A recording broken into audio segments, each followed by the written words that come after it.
Sud Radio, la vérité en face, Patrick Roger.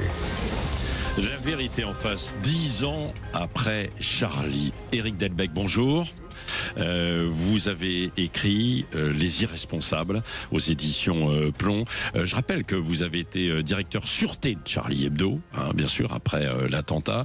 Vous êtes expert en sécurité intérieure. Alors, sécurité, c'est sûreté d'ailleurs, hein, parce que il faut apporter une petite nuance. On va voir ça dans un instant. Avant de voir avec vous qui sont ces irresponsables, ce que vous décrivez en fait dans votre livre, j'aimerais aussi entendre des Français 10 ans après Charlie sur cet esprit en fait, Charlie. Tiens, écoutez. On s'en souvient comme si c'était hier, quoi. Comme si c'était hier. Et puis bon, on a été traumatisés et on pense beaucoup aux survivants, à ceux qui ont le courage d'écrire encore dans Charlie Hebdo. L'émotion est intacte. Surtout, oui, le souvenir de gens qui ont laissé leur peau, franchement, pour rien. C'est trop con, quoi. C'est une horreur de tuer des gens pour des dessins. Je suis toujours aussi horrifié, aussi choqué, bouleversé par ça, quoi. On est victime aussi de la connerie humaine et de l'inculture des gens qui comprennent même pas quel est le deuxième degré d'une caricature. Certains qui ont payé pour rien, disaient ces Français au micro de Clément Barguin. Éric Delbecq, 10 ans après. Alors bon, je pense pas que ce soit pour rien. C'est dramatique, c'est atroce, on aurait voulu que ça n'arrive pas. En revanche, le combat qui les réunit, au contraire, il est essentiel. La question, c'est effectivement qu'on n'ait pas pu les protéger. En revanche, je crois pas qu'ils sont morts pour rien. Ouais. Non, ils ont, entre guillemets, participé à une forme d'éveil face à la menace terroriste, quoi.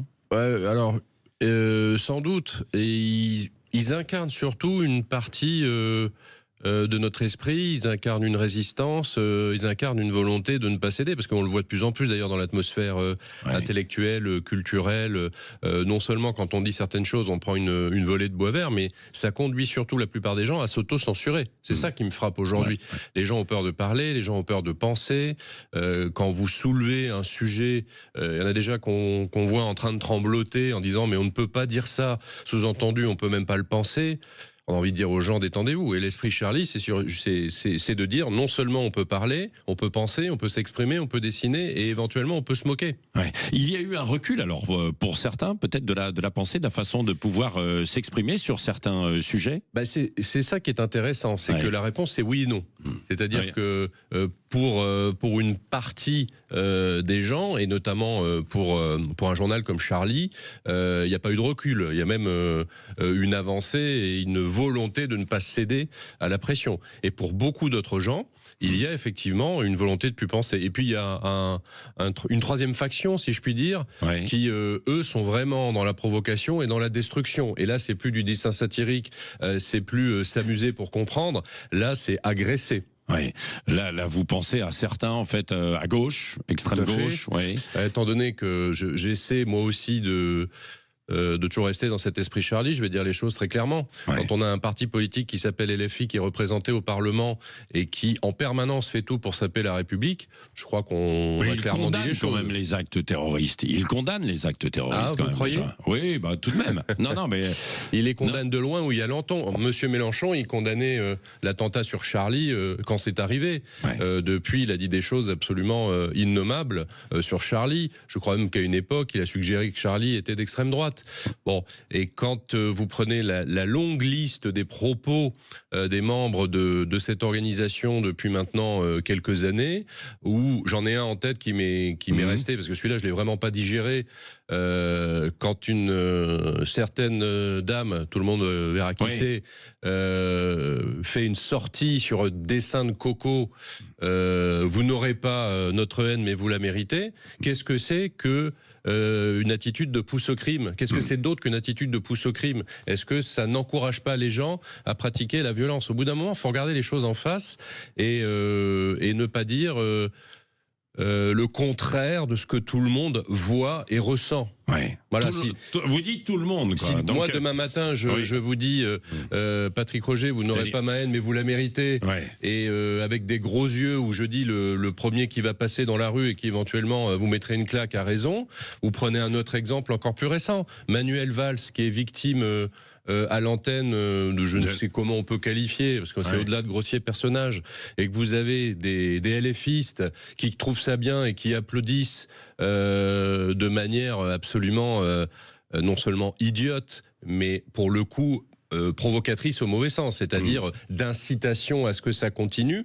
Qu'est-ce que c'est d'autre que la propagation de la violence? Et en plus à des fins électoralistes, à des fins de pouvoir, donc c'est encore plus abject. Bon, eux s'en défendent pour certains en disant non, c'est pas vrai, mais on veut rétablir certaines choses, la vérité. Bon, chacun a sa vérité rétablir ou abroger. Abroger, par exemple, le délit d'apologie du terrorisme. Alors, alors, là, ils disent oui, mais il y a déjà dans la loi la possibilité. Oui, bien sûr.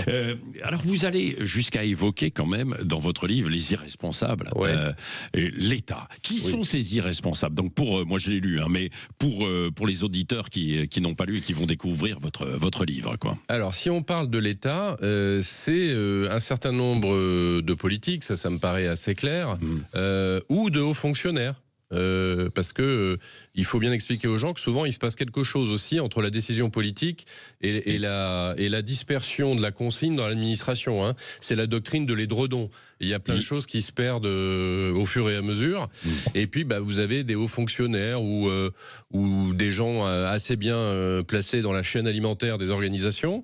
Donc même s'ils sont pas hauts fonctionnaires en titre, en tout cas ils ont des postes importants, qui se disent oh là là, il est urgent de ne rien faire ou pas grand chose, parce que ça c'est un truc à avoir des ennuis, et que généralement quand on a une action ferme et vigoureuse, il y a des chances que ce soit pas forcément bon pour l'avancement. Alors je vous donne un exemple concret entre le discours des Mureaux et la loi de 2021 sur renforçant les principes de la République, qui préconise un certain nombre de choses. Vous voyez bien que quand vous arrivez dans les organisations et notamment un certain nombre de services publics, il y a eu de la perte en ligne. Donc il y a des mesures en fait qu'on n'applique pas, par exemple. Non mais ça c'est vrai, le discours des Mureaux c'était Emmanuel Macron, hein, bien sûr, dans l'éducation nationale, et puis on sait que par la suite d'ailleurs ça a coûté quasiment son poste à Blanquer, hein, pour certains, parce que Blanquer lui voulait aller dans ce sens. Bon, après il y a eu d'autres histoires qui l'ont probablement perdu, mais c'est vrai qu'il voulait appliquer cette fermeté sur la laïcité, en tout cas dans les écoles. Il y a quand même eu aujourd'hui, je parlais d'éveil tout à l'heure, dans certains médias, chez certains politiques aussi, y compris donc à gauche, on est moins quand même dans le déni. Peut-être aussi même, vous ciblez certains hauts fonctionnaires, j'ai l'impression quand même que ils voient un petit peu plus la réalité des choses, non ? C'est juste, oui, mais ça se paye, ou en tout cas ça s'organise avec une contrepartie évidente, c'est-à-dire un clivage. Vous avez ceux qui sont de plus en plus convaincus qu'il faut faire quelque chose et qu'il faut être responsable, et puis vous avez ceux qui, en revanche, ferment de plus en plus les yeux. Alors, la question après, c'est de savoir pourquoi ils ferment les yeux. Et les motivations, elles sont multiples. Elles peuvent être assez basses et médiocres, le pouvoir, ou alors elles peuvent être idéologiques, parce que ce que vous voyez casse votre modèle idéologique et donc une partie de votre psychisme, et vous le supportez pas. Et puis il y a dans notre pays quelque chose qui est très fort, surtout chez les intellectuels, chez toute cette intelligentsia au sens large, dans lequel vous avez aussi des artistes, on voit bien ce que ça veut dire, qui eux ont le goût de la posture, c'est-à-dire ce sont généralement des révolutionnaires ratés, mais qui trouvent que c'est tellement chic d'avoir une posture de le monde va aller mieux parce que je vais devenir violent. Alors généralement il vaut mieux que ce soit les autres qui deviennent violents, hein, parce que c'est pas ceux qui appellent à la violence généralement qui vont la déployer, l'exécuter. Et ça c'est quelque chose qui dans notre pays fait très mal. Regardez ce qui s'est passé avec Boualem Sansal, qui moi vraiment me fend le cœur, parce que vous voyez certains commentaires de pseudo-intellectuels ou de pseudo-chercheurs, ou parfois de vrais chercheurs, mais du coup on a un petit peu tendance quand même à se demander où est passée leur vertu scientifique depuis quelques années, qui disent des choses atroces. Dire que Kamel Daoud et Boualem Sansal, comme Télérama, sont des héros de l'extrême droite, c'est à vomir. Puis en plus c'est totalement faux. C'est vrai que les gens de l'extrême droite les ont les supportent peut-être plus facilement que certaines personnes de gauche qui ont du mal quand même à tout dépend ce qu'on appelle de gauche. Oui, bien sûr. Non, mais toujours la même histoire. Mais en tout cas, on voit bien que là, il y a quelque chose qui ressort de la fixation idéologique, mais que ça dit quelque chose sur le rapport qu'ont ces gens à eux-mêmes. Ouais. Le patron du renseignement français, vous parliez de la haute administration, il a été cash il y a quelques semaines, hein, alors, sur les menaces et puis l'entrisme. Alors là, en l'occurrence, c'était pas la DGSI, mais le renseignement territorial. Le renseignement territorial, voilà. Absolument. Monsieur Chamoulot, qui est un homme de bien et qui a une analyse qui est souvent extrêmement juste et pertinente. Déjà, c'est son métier, mais il a parfaitement raison, et tous les spécialistes de sécurité intérieure pourraient souscrire à son diagnostic dès demain à 200% en signant en bas les yeux fermés. Oui, parce qu'il dit qu'il y a une menace hétéroclite partout sur tout le territoire, qu'il y a une entrisme des frères musulmans notamment, que ça progresse, etc. C'est ce que vous constatez, vous également ? Ah ben bien sûr. Et j'essaie depuis maintenant quelques mois de faire progresser également une idée qui m'est chère et qui nous est chère à quelques-uns, que je résume de la manière suivante. Il n'y a pas besoin d'une Kalachnikov pour être un djihadiste. C'est-à-dire que la guerre idéologique, le séparatisme, tout ce qui veut casser la République appartient à la sphère mentale de ce que c'est que le djihadisme. Et en plus, ça a été théorisé par les frères musulmans dès les années 1930. Donc c'est pas comme si on découvrait quelque chose il y a 2 semaines, hein, c'est vieux. C'est la prise de conscience qui est difficile. Est-ce que... Bon, on va voir ça dans un instant. On va marquer une légère pause sur Sud Radio. Et puis d'ailleurs, vous pouvez réagir au 0826 300 300 si vous voulez dialoguer ou poser des questions à Eric Delbecq. Donc, 10 ans après Charlie Hebdo, ce livre, Les Irresponsables. On va y revenir sur cette menace. Comment apparaît-elle ? Ce que vous avez dit tout à l'heure, c'est pas forcément effectivement à la Kalachnikov ou des actes violents.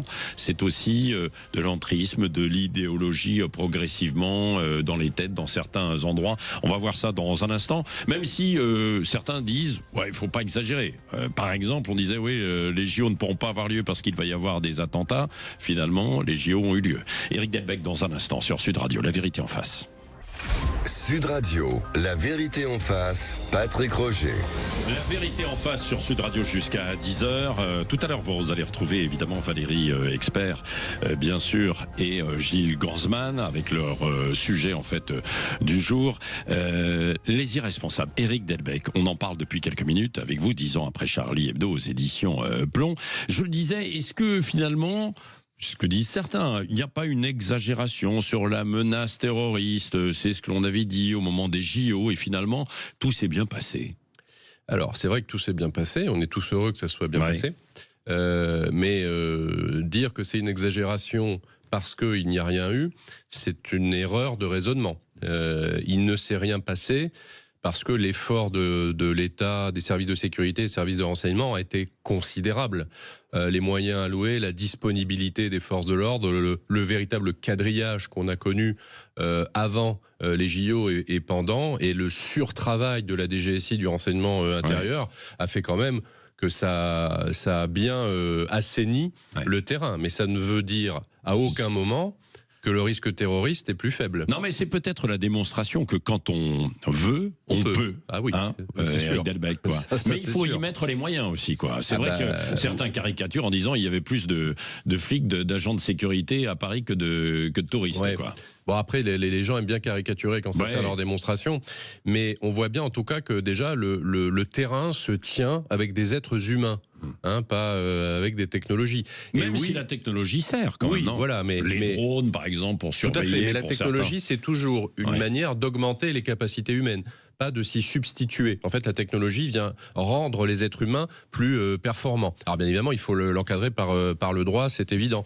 Mais en l'occurrence, oui, quand on veut mettre les moyens, on peut les mettre. Après, il faut le faire dans la continuité, c'est-à-dire avoir une stratégie qu'on déploie sur des années, voire des décennies.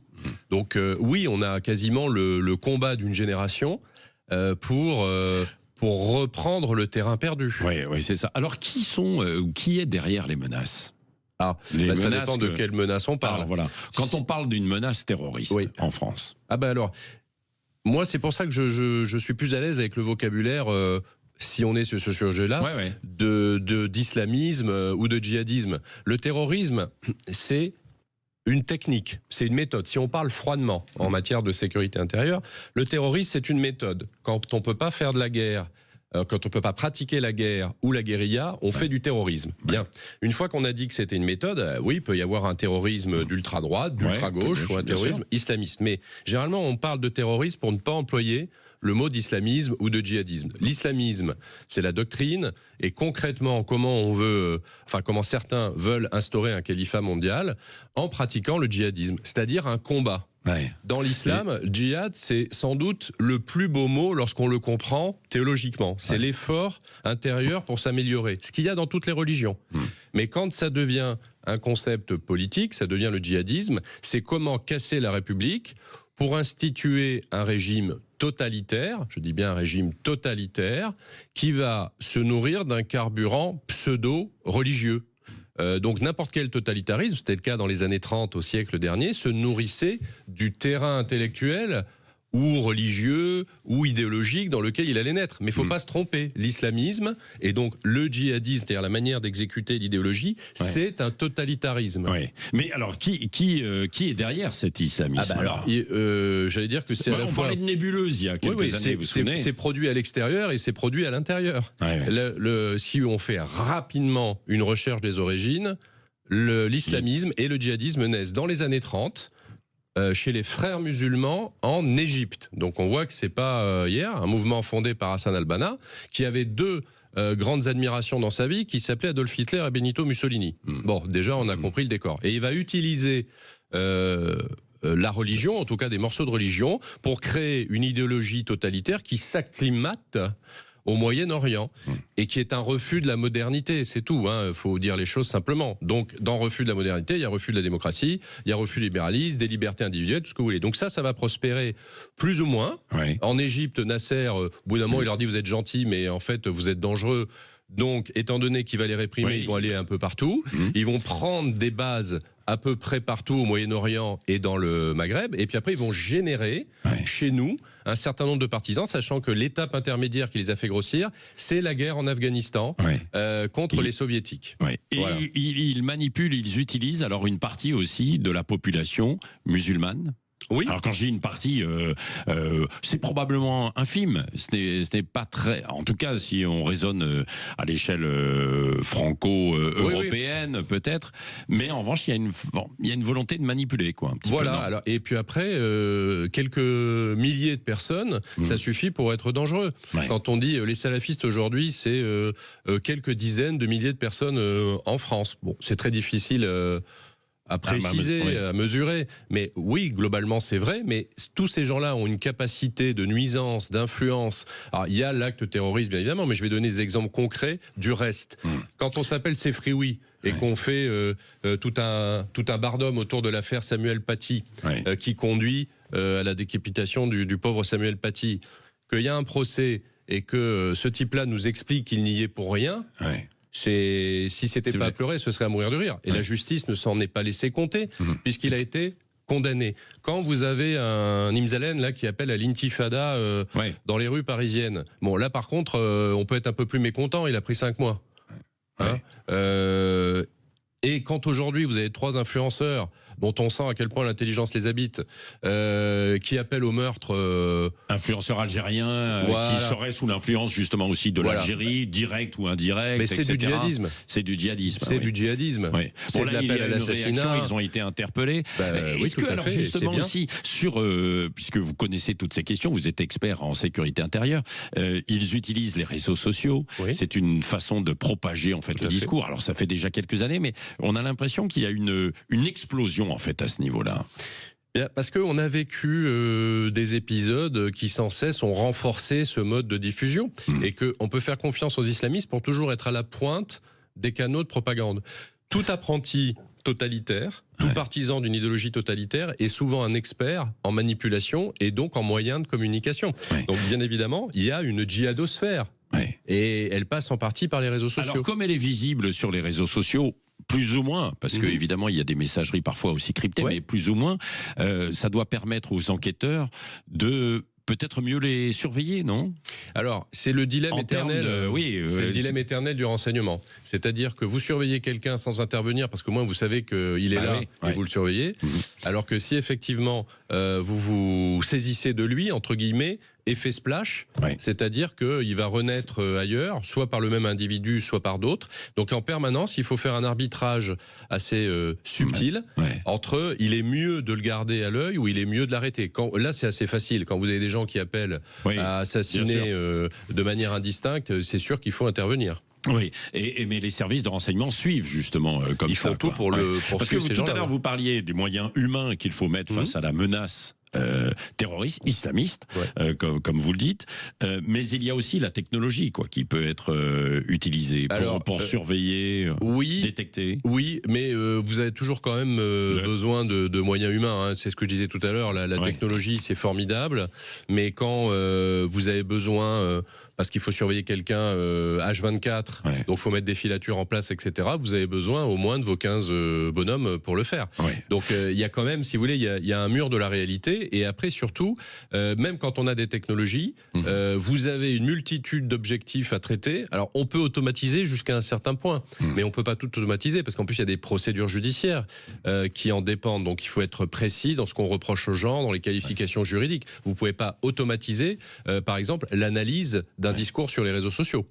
Donc nous sommes malheureusement 10 ans après Charlie Hebdo. Je dis malheureusement parce qu'évidemment il y a eu ce drame en fait assez terrible. Vous avez été très proche, vous avez travaillé avec les gens de la rédaction, vous les avez surveillés.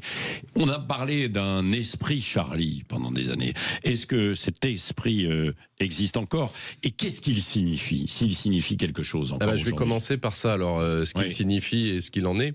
On se trompe souvent quand on parle de l'esprit Charlie. Des gens disent mais moi je suis pas Charlie. Non, ce que vous voulez dire c'est que vous n'aimez pas la tonalité du journal, vous n'aimez pas les caricatures, ça vous plaît pas. On a parfaitement le droit de ne pas aimer le style Charlie. En revanche, être Charlie, ça veut dire que on est convaincu qu'on ne peut pas tuer des gens pour leurs idées, pour des dessins, pour des caricatures, parce qu'on se moque de religion.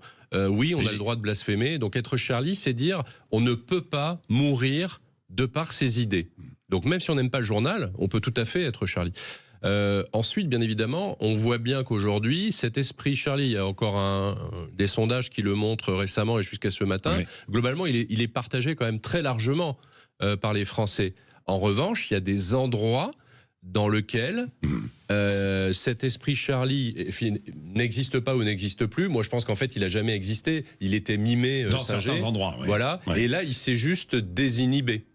Mais je ne crois pas que c'est des vrais basculements de proportion, si vous voulez. Je pense que simplement, il s'est désinhibé dans des endroits où il était déjà présent. L'absence d'esprit Charlie. Oui, absolument. C'est ce qui est décrit dans votre livre de façon remarquable. Éric Delbecq, Les Irresponsables, 10 ans après Charlie Hebdo, c'est aux éditions Plomb. Merci d'être venu ce matin dans La Vérité en face. Dans un instant, c'est Valérie Expert, Gilles Gansman, bien sûr, des débats et la partie médias. Et puis André Berkoff sur le pont et tous les programmes, bien sûr, jusqu'à ce soir.